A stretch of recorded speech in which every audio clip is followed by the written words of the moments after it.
아멘. 이 자리에 주님 함께 하십니다. 오늘 말씀을 통하여서 예수, 하나님의 아들, 예수님께서 하나님의 아들이심이 밝히 증거가 되고 우리의 입술로 마음으로 예수님 하나님의 아들이십니다, 아들이십니다, 이렇게 주님 앞에 고백하는 은혜의 시간 되기를, 그리고 우리 삶으로 연결이 되기를 주님의 이름으로 축복합니다.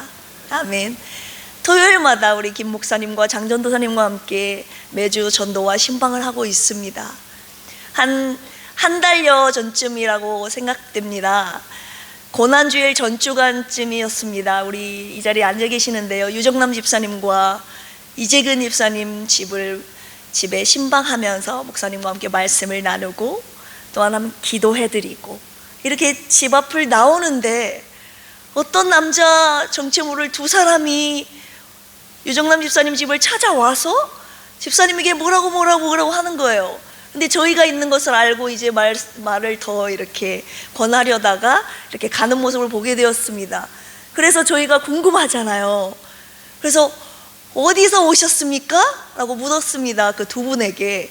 정장을 차려입고 좀 멋지게 좀 차려입으시고 이렇게 오셨거든요.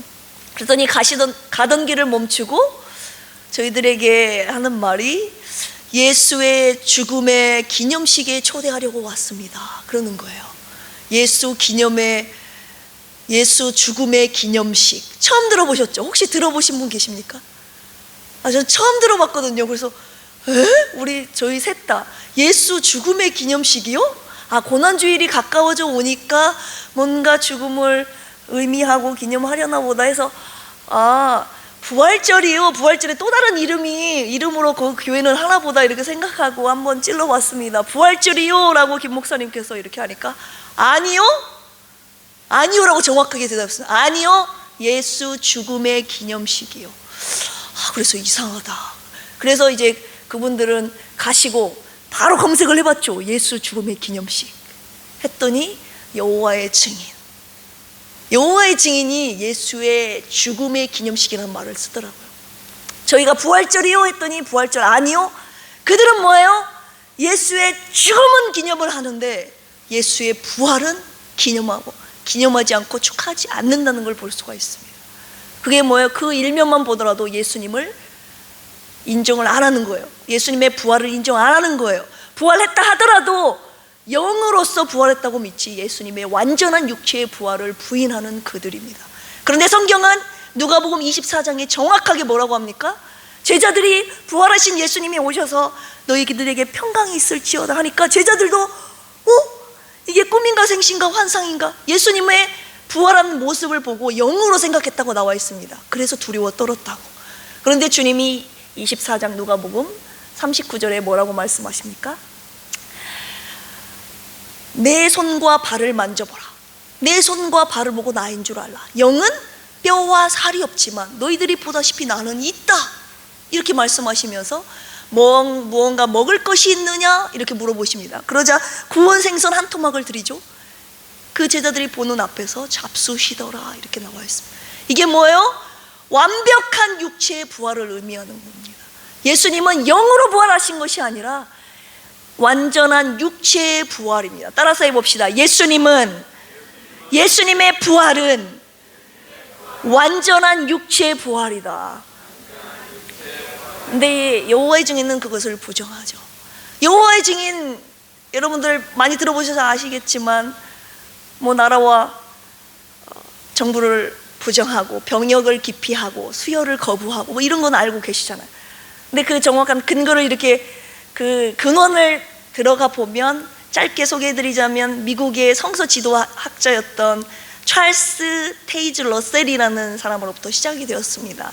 그 사람이 연구하다가 이제 여러 가지 성경의 진리들을 하는데 너무 그것에 자기 해석대로죠. 그러니까 예수님이 어떤 분이신가에 대한 자기 해석. 예수님이 가장 큰 그들이 이단으로 정죄받는 이유가 뭡니까? 예수님이 하나님의 아들이심을 부정하는 거예요. 예수님은 하나님의 아들이 아니고 하나님도 아니고 예수님은 하나님이 창조하신 피조물이다. 그들은 예수님을 그렇게 정의하고 있습니다. 여호와의 증인이 알렉산드리아라는 사제 아리우스라는 사람으로부터 영향을 받았는데요. 이 아리우스는 381년 콘스탄티노플 공의회에서 이미 이단으로 정죄되었습니다. 그 사람이. 그렇기 때문에 그 이단으로 정죄된 그 교리가 그대로 고스란히 그들에게도 전파되어 왔는데 그들이 주장하는 건 뭐예요? 가장 큰 이단의 핵심의 내용이 뭐냐? 예수님이 하나님의 아들이심을 부정하는 거예요. 부인하는 거예요. 예수님은 하나님이 아닌 거예요. 예수님은 하나님이 만드신 피조물이라는 거예요. 그러니 삼위일체도 부정하죠. 이것이 그들이 갖고 있는 가장 큰 이단의 제목입니다. 여러분, 예수님께서 왜 죽으셨습니까? 하나님의 아들이셔서 죽은 거예요. 하나님의 아들이셔서, 하나님의 아들이라고 주장하셔서 그 정체가 드러나서 죽으신 거 여러분 아시지 않습니까? 요한복음 5장 18절에 유대인들이 이로 말미암아 더욱 예수를 죽이고자 하니 이는 안식일을 범할 뿐만 아니라 뭐라고요? 하나님을 자기의 친아버지라 하여 자기를 하나님과 동등으로 삼으심이로라. 예수님께서 하나님을 자기 아버지라고 말하는 거예요. 여기서 동등으로라는 말은 헬라어로 이소스라고 하는데요, 하나님과 자기를 동등시했다. 어떤 누군가 동등하게 여겼다는 것은, 이 이소스라는 것은 그 두 가지 양과 질이 차이가 없이 다 같다는 것을 의미합니다. 하나님이 갖고 계신 그 신적 권위가 이 아들이신 예수님이 갖고 계신 신적 권위와 똑같다는 것을 의미합니다. 이 똑같은 이소스라는 단어가 빌립보서 2장 6절, 여러분들이 너무나도 잘 알고 있는 그 말씀에도 쓰여져 있는데, 그 말씀이 어떤 말씀입니까? 그는 근본 하나님의 본체시나 하나님과 동등됨을 취할 것으로 여기지 아니하시고, 육체를 입고 오셨지만 하나님과 똑같은 신적인 권위를 갖고 있다는 것을 의미합니다. 요한복음 10장 30절에 주님께서 뭐라고 하십니까? 나와 아버지는 하나이니라 하신데 유대인들이 돌을 들고 그를 치려하죠. 결국 법대로 예수님은 죽게 되신 겁니다. 요한복음 19장 7절 유대인들이 말합니다. 유대인들이 대답하되 우리에게 법이 있으니, 빌라도에게 말하는 거예요. 예수를 끌고 와서 그 법대로 하면 이자는 죽어야 됩니다. 왜? 그가 자기를 하나님의 아들이라고 했기 때문에. 그들이 갖고 있는 법은 무엇이었습니까? 레위기 24장 16절에 여호와의 이름을 모독하면 그를 반드시 죽일지니. 그들이 갖고 있는 법의 특수 규정은 무엇입니까?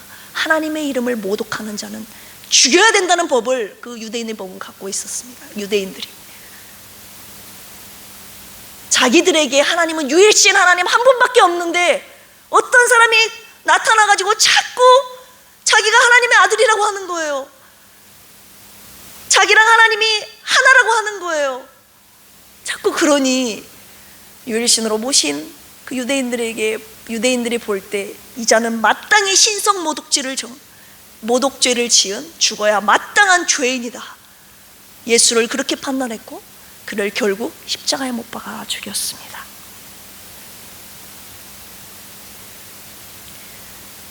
제가 여러분들께 묻고 싶습니다.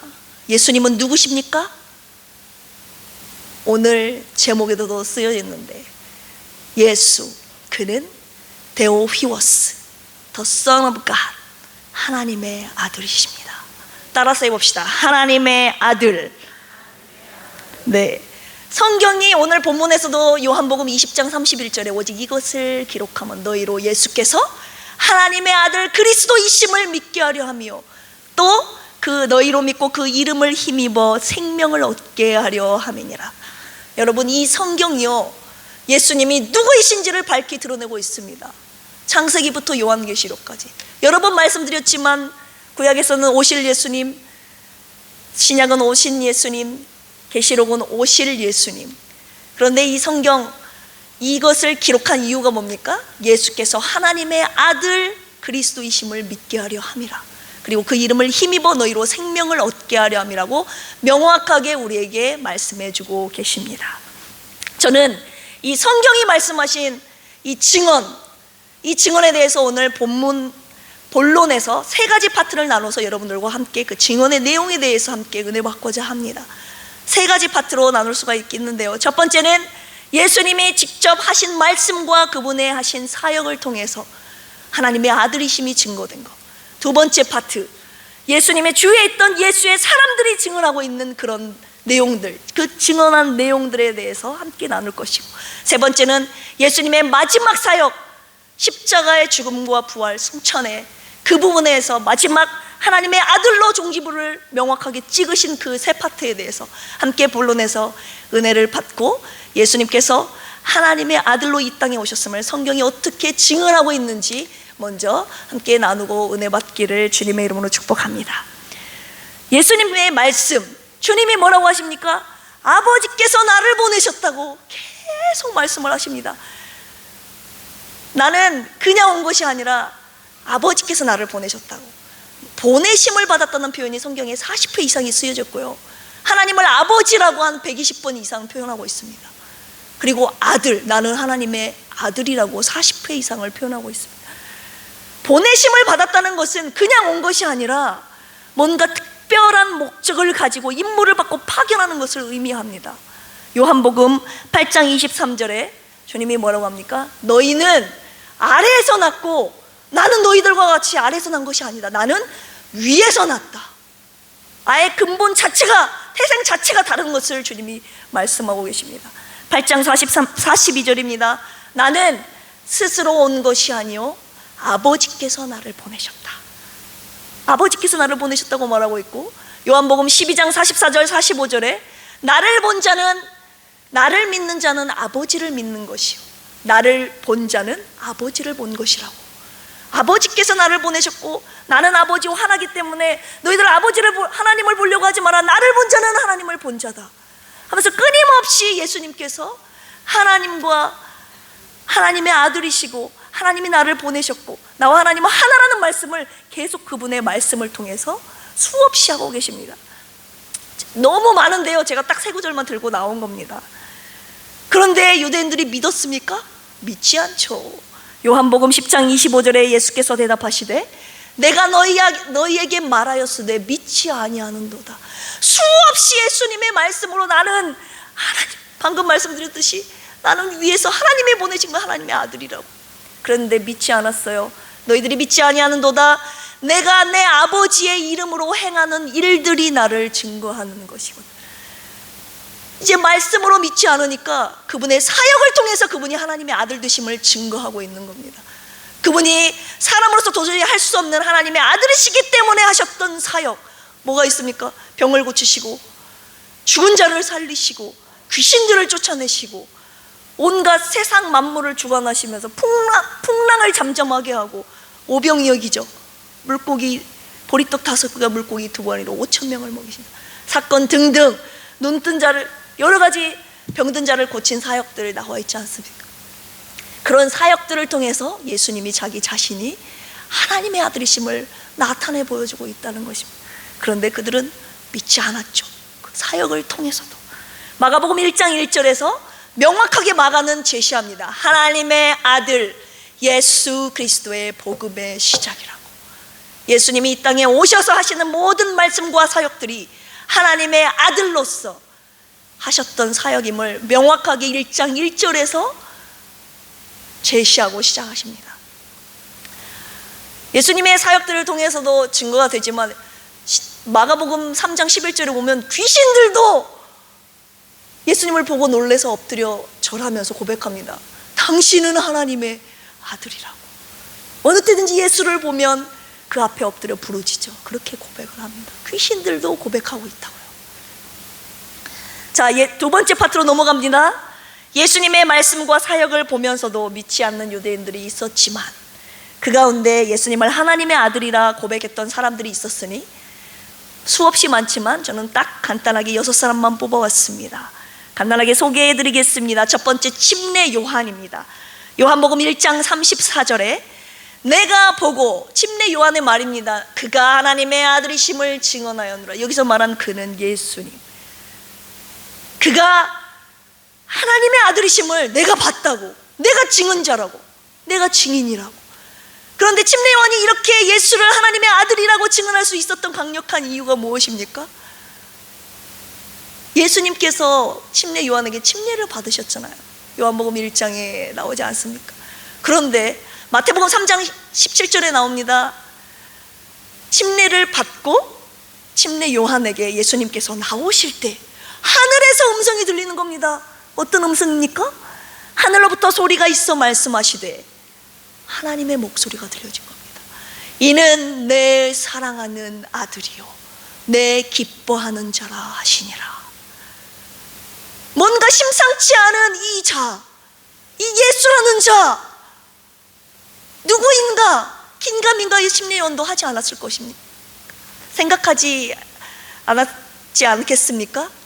그런데 침례 받고 나오실 때 강력한 하나님의 음성을 듣고 이는 내 사랑하는 아들이다 했을 때, 이 예수가 하나님의 아들이시구나, 침례 요한이. 그래서 강력하게 이 예수가 하나님의 아들이심을 사람들에게, 자기 제자들에게 증거하지 않습니까? 두 번째, 나다나엘입니다. 예수님의 제자, 바돌로메라고도 하죠. 요한복음 1장 43절부터 나와 있습니다. 빌립이 나다나엘에게 와서 말을 하는 겁니다. 나 좀 따라와 보라고. 모세가 말한 율법에 써져 있는 그 선지자가 나타났다고, 나를 따라오라고. 그래서 나다나엘이 빌립을 따라가게 됩니다. 따라가는데 오기 전에 예수님께서 먼저 나다나엘을 알아보시고 말씀하시는 거예요. 저 사람은 참 이스라엘 사람이다. 그 속에 간사한 것이 없다. 그러니까 나다나엘이 깜짝 놀라서 말을 하죠. 어떻게 저를 아시냐고. 네가, 빌립이 너를 부르기 전에 네가 무화과 나무 아래 있을 때 내가 너를 보았다. 그 말을 듣자 나다나엘이 예수님께 고백합니다. 1장 49절 같이 읽어볼까요? 시작. 나다나엘이 대답하되, 랍비여, 당신은 하나님의 아들이시요 당신은 이스라엘의 임금이로소이다.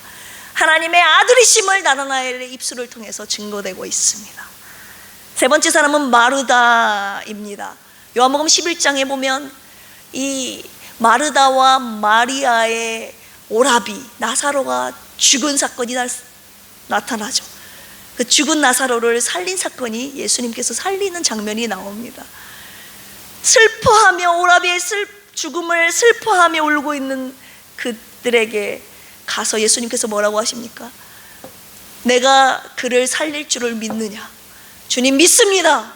나는 부활이요 생명이니 나를 믿는 자는 죽어도 살겠고 무릇 살아서 나를 믿는 자는 영원히 죽지 아니하리니 이것을 내가 믿느냐? 이렇게 예수님께서 물으셨을 때 요한복음 11장 27절에서 마르다가 이렇게 고백합니다. 따라서 해볼까요? 아니, 같이 읽어볼까요? 시작. 이르되 주여 그러하외다. 주는 그리스도시요 세상에 오시는 하나님의 아들이신 줄 내가 믿나이다. 마르다의 입술을 통해서도 예수님, 당신은 하나님의 아들이신 줄 내가 믿습니다, 고백하고 있습니다. 네 번째, 여러분들이 수없이 들었던 베드로, 예수님의 수제자 베드로. 마태복음 16장에 빌립보 가이사랴 지방에 계실 때 예수님께서 제자들에게 물으십니다. 사람들이 나를 누구라고, 인자를 누구라 하느냐? 그리고 나서 제자들에게 너희는 나를 누구라 하느냐 했을 때 시몬 베드로가 뭐라고 고백합니까? 마태복음 16장 16절 같이 고백할까요? 시작. 시몬 베드로가 대답하여 이르되 주는 그리스도시요 살아계신 하나님의 아들이시니이다. 아멘. 하나님의 아들이시는 고백을 베드로도 하게 됩니다. 다섯 번째, 사울을 말합니다. 사도행전 9장에 보면 사울이 원래 예수님을 믿는 자들을 핍박하는 사람들이었죠. 스데반의 죽임을 마땅히 여겼던, 스데반 집사님의 죽음을 마땅히 여겼던 그 사울, 예수님을 믿는 자들을 잡아다가 핍박할 그 공문을 가지고 다메섹으로 가는 도중에 예수님을 만나게 됩니다. 하늘에서 갑자기 강한 빛이 자기를 비추어 눈이 멀게 되죠. 하늘에서 빛이 비춰지고 음성이 들려집니다. 사울아 사울아 네가 어찌하여 나를 핍박하느냐. 예수님을 만나고 그가 완전히 변화된 사람이 돼요. 사도행전 9장 20절, 그가 예수님을 핍박하던 자에서 어떤 삶으로 변화됩니까? 즉시로 각 회당에서 예수가 하나님의 아들이심을 전파하니. 예수님을 핍박하고 죽인, 예수를 믿는 자들을 핍박하고 죽인 그 사울이 예수님을 만나고 나서 예수는 하나님의 아들이십니다 라고 고백하는 자로 변화되었습니다. 그리고 마지막으로, 더 많이 있지만 마지막으로 사도 요한을 소개하고 싶습니다. 그가 쓴 요한복음, 요한 1, 2, 3서 요한계시록에 예수는 하나님이시라고, 예수는 하나님의 아들이시라고 고백하고 있습니다.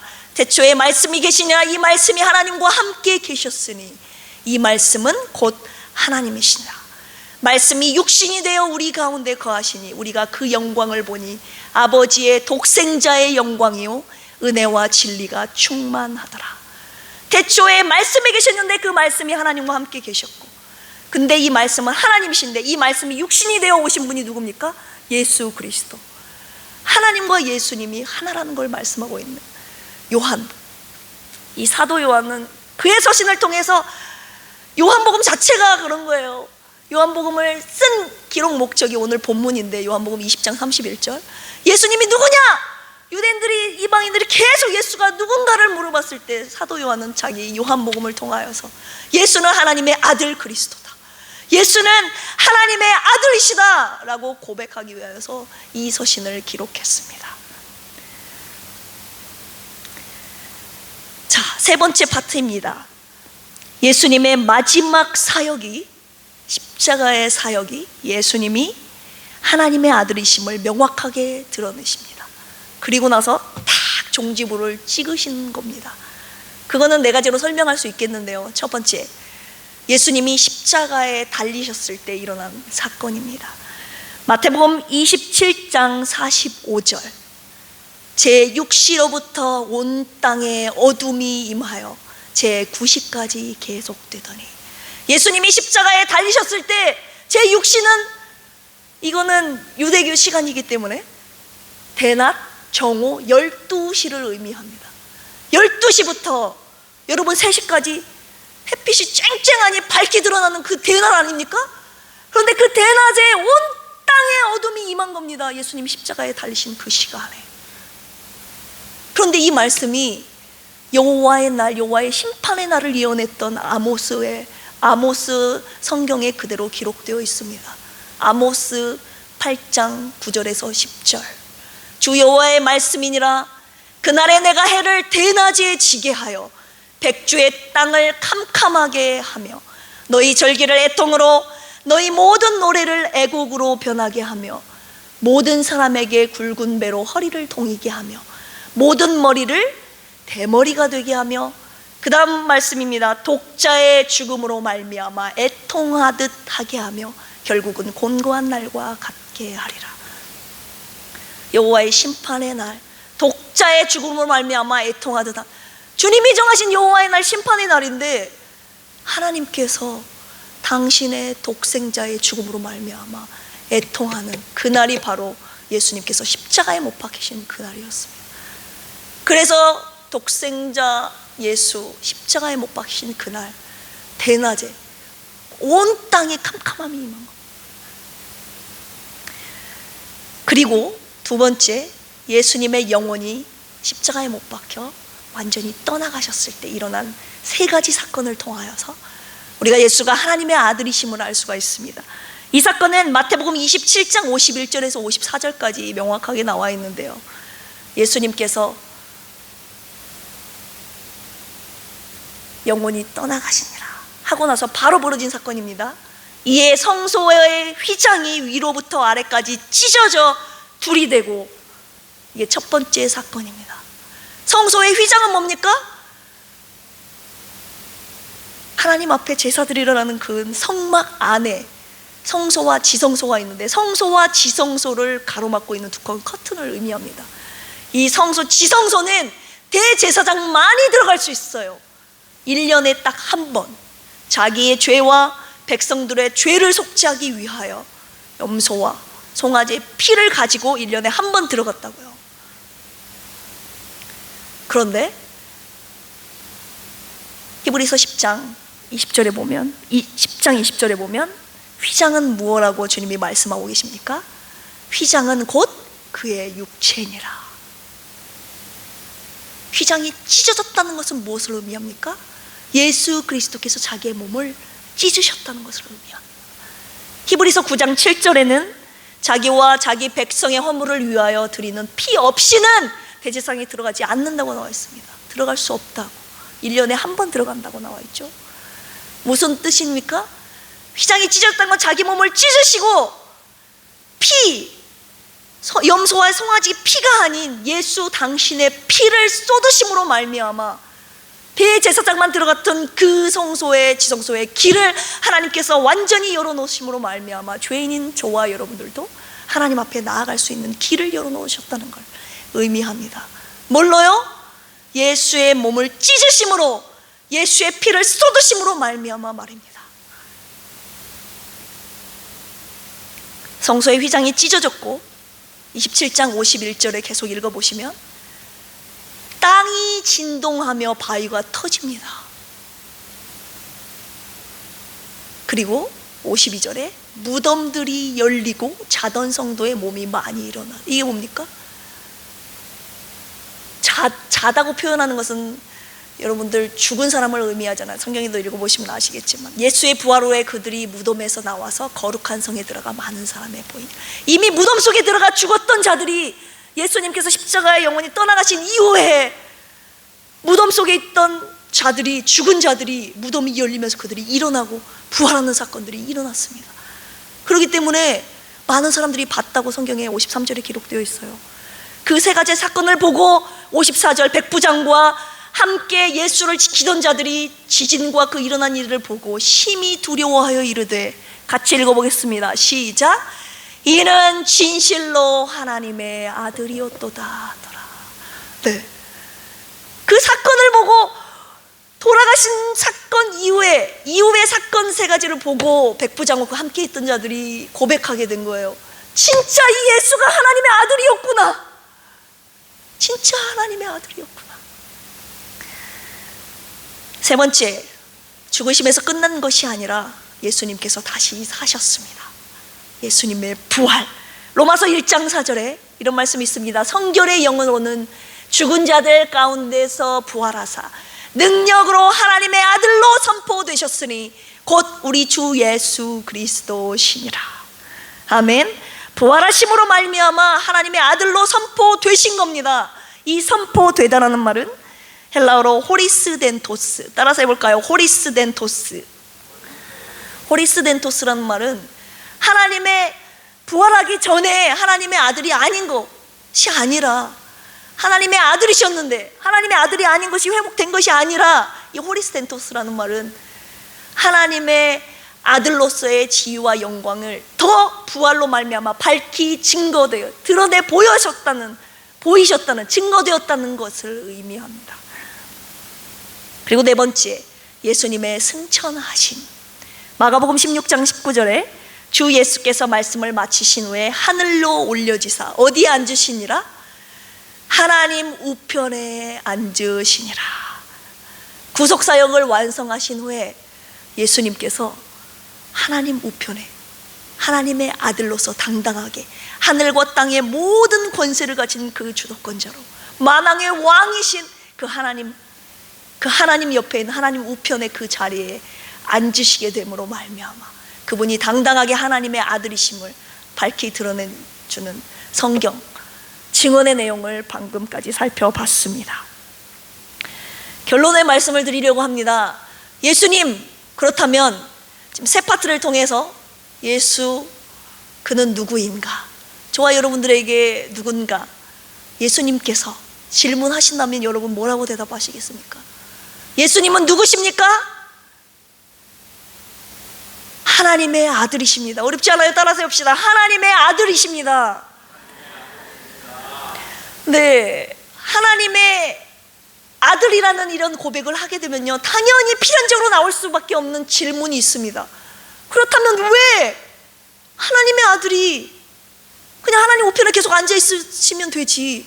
왜 하나님의 아들이 이 세상 가운데 오셨느냐 말입니다. 하나님의 아들이라면 당연히 갖게 되는 질문이에요. 그거를 내 마음에 시인하고 인정하게 되면 왜 이 땅에 오셨습니까? 요한복음 3장 16절, 하나님이 세상을 이처럼 사랑하사 독생자 하나밖에 없는 아들을 주셨으니 이는 그를 믿는 자마다 멸망치 않고 뭐를 얻게 하려 하심이라고요? 영생을 얻게 하려 하심이라. 따라서 봅시다. 영생을 얻게 하려 하심이라. 요한일서 4장 15절에 누구든지 예수를 하나님의 아들이라 시인하면, 저와 여러분들 말하는 거 시인하잖아요. 지금 예수는 하나님의 아들이라고 지금 시인하며 고백했잖아요. 누구든지 예수를 하나님의 아들이라 시인하면 하나님이 그의 안에 거하시고 그도 하나님 안에 거하느니라. 여러분, 영생의 원리는 바로 이거예요. 이 땅의 모든 세상 만물은 변합니다. 근데 변치 않는 분은 오직 한 분이에요. 하나님 한 분, 불변하시는 하나님. 내가 예수를 하나님의 아들이라고 시인하고 고백하게 되면요, 영원하신 하나님이 내 안에 오시게 되는 겁니다. 그래서 내가 영생할 수 있는 거예요. 내가 영원하신 하나님 안에 들어가기 때문에 내가 영생하게 되는 겁니다. 영생의 원리가 그런 원리라는 거예요. 그래서 저와 여러분들의 마음 안에 영생하신, 영원하신 하나님이 계시기 때문에 내가 영생한다는 사실을 잊지 마세요. 그래서 예수는 하나님의 아들이십니다. 이 고백은요, 아무나 할 수 있는 고백이 아닙니다. 영생을 가진 자만이 할 수 있는 고백이에요. 그리고 그 고백을 하는 자에게 영생이 있음을 말하고 있습니다. 여러분, 영생을 가지셨습니까? 제가 기도하다가 주님이 저에게 두 가지 질문을 이제 하시는 겁니다. 첫 번째 질문, 원아야 너 진짜 영생을 가졌니? 이 말씀 준비하면서도 저에게 자꾸 묻고 계시는 겁니다. 저 자신에게도 묻고 있고요. 예수님 하나님의 아들이라고 고백하는 자는 영생을 가졌다고 했는데 너 진짜 영생을 가졌니? 이 말씀을 하신 이유가 뭡니까? 교회 안과 밖에서 심지어 목자라 할지라도 영생을 가진 자가 적다는 뜻입니다. 물론 예수님을 하나님의 아들이라 구세주로 영접하지 않는 교회 밖에 있는 사람들은 영생이 없겠죠.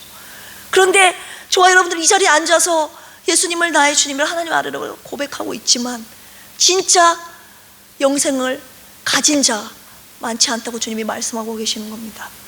여러분, 영생을 가지지 못하게, 예수님을 하나님의 아들이라고 고백하지 못하게 얼마나 수많은 것들이 우리를 올가매고 가로막고 있는 줄 아십니까? 마태복음 우리 28장 한번 찾아보겠습니다. 마지막 결론의 말씀인데요, 마태복음 28장입니다. 28장 11절에서 15절.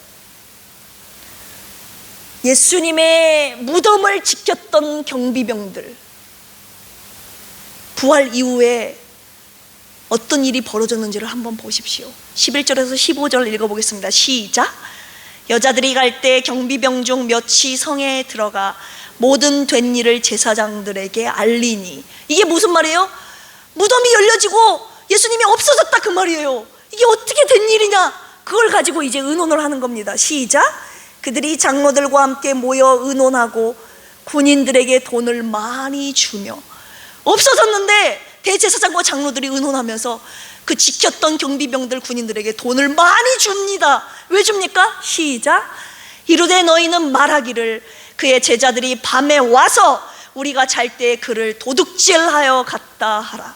만일 이 말이 총독에게 들리면 우리가 권하여 너희로 근심하지 않게 하리라 하니 군인들이 돈을 받고 가르친 대로 하였으니 이 말이 오늘날까지 유대인 가운데 두루 퍼지니라. 빈 무덤을 보았음에도, 예수님이 없어졌다는 것을 알매도 불구하고 돈을 많이 받고 그 유대인들, 장로들, 대제사장들 그 권력 앞에서, 돈 앞에서 그들이 진리를 외면한 것입니다. 그들이 잘 안 지켰을까요, 여러분? 27장 우리 한번 찾아보겠습니다. 27장 62절에서 66절. 그들은 그 어떤 사람보다도 더 철저하게 예수 묻으신 그 무덤을 그 어느 때보다도 단단히 지켰다고요. 62절에서 66절 시작.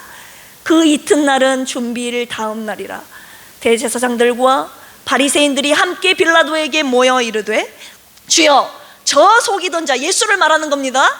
살아있을 때에 말하되 내가 사흘 후에 다시 살아나리라 한 것을 우리가 기억하노니 그러므로 명령하여 그 무덤을 사흘까지 굳게 지키게 하소서.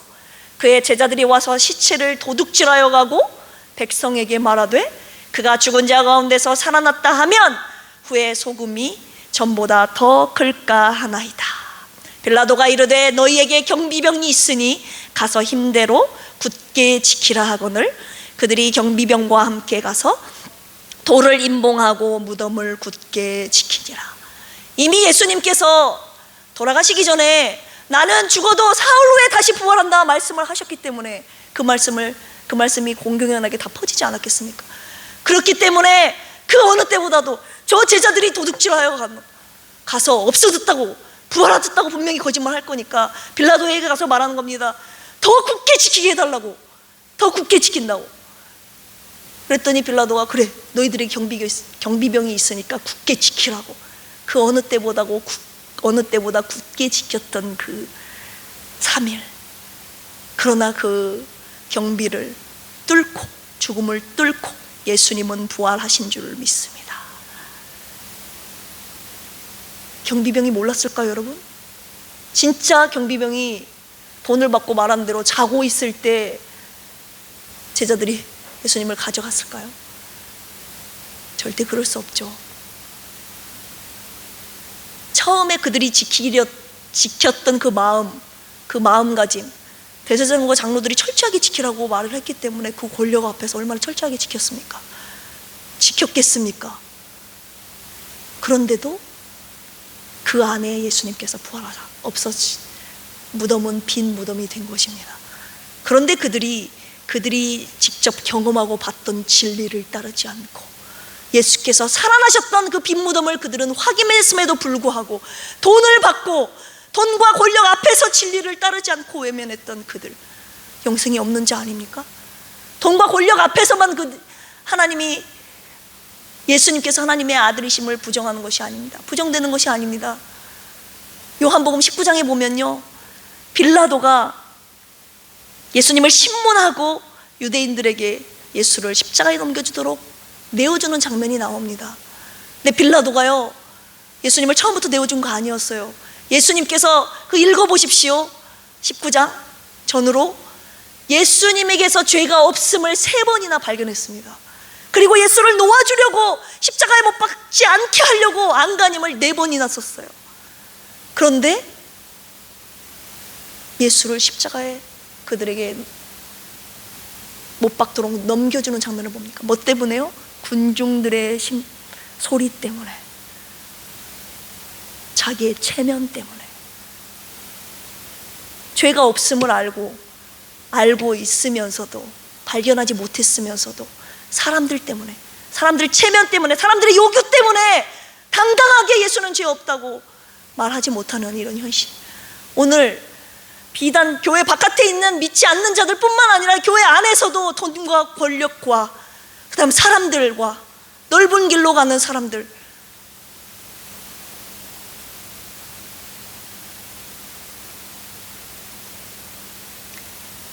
그리고 나의 체면 때문에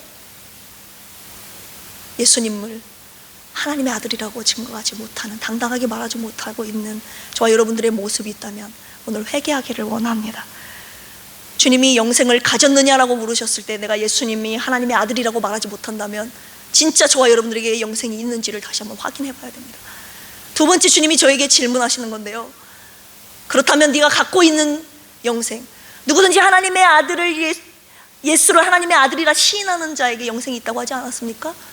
하나님이 내 안에 계시기 때문에. 그런데 그 영생을 언하야 넌 누리고 있니? 주님이 두 번째 저에게 말씀하고 계십니다. 여러분, 예수님이 하나님의 아들이시라는 고백을 아무나 할 수 있는 것이 아니에요.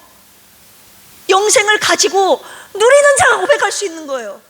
초대교회 때 로마 박해 속에서 여러분 이 고백을 목숨 걸고 했던 우리의 선배들이 있습니다. 믿음의 선배들. 우리 죽음의 위협 받고 있습니까? 죽음의 위협 속에서 저와 여러분들 예수님이 살아계신 하나님의 아들이라고 고백할 수 있겠습니까? 저와 여러분들 그런 고백 못하잖아요, 솔직히. 왜요? 죽음이 하나밖에 없어서 그렇잖아요. 진짜 영생이 있음을 여러분 저와 함께 믿으십니까? 죽음이 하나밖에 없기 때문에 죽음이 두려운 거 아닙니까? 죽음이 진짜 영생을 가졌다면, 예수님을 내가 하나님의 아들이라고 믿는다면 지금부터 나에게 영원한 생명이 시작된 것입니다. 죽은 이후에 시작되는 것이 아니라요, 내가 예수를 하나님의 아들 그리스도로 믿는 순간 영원하신 하나님이 내 안에 오심으로 말미암아 나는 지금부터 영원의 삶을 살고 있는 것입니다. 이 영생을 누리고 있다면 여러분들 100번 1000번 죽음의 위협 앞에서도 죽어도 다시 살 것을 내가 믿는다면, 그 영생을 믿는다면 왜 죽음 앞에서 예수를 살아계신 하나님의 아들이라고 고백 못하겠습니까? 영생을 믿지 않고 있는 거 아닙니까? 저는 이 말씀을 주님이 저에게 마지막 저에게 물어보시면서 왜 머리로 40년 동안 들었거든요. 예수님이 하나님의 아들이라고 누가 몰라요?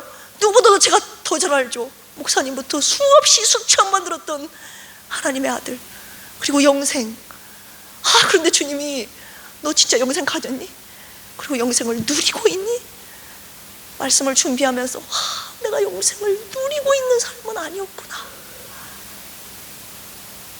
주님 앞에, 여러분 앞에 부끄럽게 고백하고 있습니다. 오늘 말씀을 통해서 요한복음 5장 13절에 누구든지 예수를 하나님의 아들이라고 시인하면, 내가 하나님의 아들을 믿는 너희에게 이것을 쓴 것은 너희로 하여금 너희에게 영생이 있음을 알게 하려 함이라. 저와 여러분들은 영생을 갖고 있는 자입니다. 저와 여러분들 영생을, 예수님이 하나님의 아들이라고 고백하신다면, 믿는다면 아멘 하십시오. 그렇다면 저와 여러분들 안에 영생이 있는 것입니다. 그렇다면 이 영생을 진짜 오늘 질문해 보십시오. 내가 정말 영생을 갖고 있는 자인가? 근데 갖고만 있는 자인가? 이걸 누리고 있는 자인가를 스스로에게 질문해 보십시오. 내가 영생을 누리고 있다면, 가지고 있는 것과 누리고 있는 것과 또 다른데요, 누리고 있다면 내가 오늘 죽어도 다시 산다는 믿음 때문에 오늘 죽을 수가 있는 것입니다. 내일도 죽을 수가 있는 거예요. 모레도 죽을 수가 있는 거예요. 100번 1000번 죽을 수 있는 거예요. 왜? 나를 믿는 자는 죽어도 살겠고 무릇 살아서 나를 믿는 자는 영원히 죽지 아니하리니 이것을 내가 믿느냐. 주님이 저와 여러분들에게 오늘 또한 묻고 계시는 것입니다. 예수를 하나님의 아들이라 시인하고 믿는 저와 여러분들에게 영생이 확실히 있음을 믿으신다면, 갖고만 계시지 않고 영생을 누리는 자로 앞으로의 남은 생애를 나의 삶 가운데 돈과 권력, 사람과 뭐예요? 사람과, 네 번째 뭐였습니까? 돈과 권력, 사람과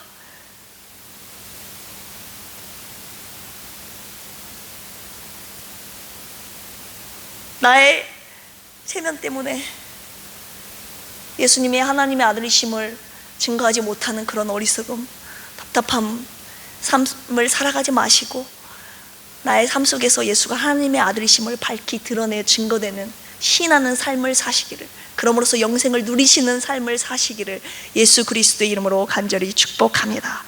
이 시간 함께 기도하시겠습니다. 준비한 헌금 하나님 앞에 올려드리도록 하겠습니다. 하나님 감사합니다. 이 시간에 부족한 종의 입술을 통하여서 예수 하나님의 아들이심을 그동안 수없이 듣고 알고 있었던 내용이지만 다시 한번 그걸 고백함으로 말미암아 나에게 영생이 있고 또한 영생을 누리고 있는 자임을 다시 한번 우리에게 묻고 계시는 이 물음에 하나님, 내가 아멘으로 당당하게 대답할 수 있는지 하나님 오늘 말씀을 통해 나를 돌아보게 되었습니다. 하나님, 우리가 살아가면서 세상 때문에, 사람 때문에, 권력 때문에, 체면 때문에 주님을 외면하지 않게 하여 주시옵소서. 언제 어디서든지 예수님은 살아계신 하나님의 아들이라고 당당하게 고백하는 우리가 되게 하여 주시옵소서. 이 시간 나의 주님, 사랑하는 예수님께, 하나님의 아들 되신 그리스도 예수님께 이 시간 우리의 귀한 것 올려드립니다. 하나님, 이 예물을 받으시고 주님 나라와 영광을 위하여 값지게 사용하여 주시옵소서. 감사드리며 예수님의 이름으로 기도합니다.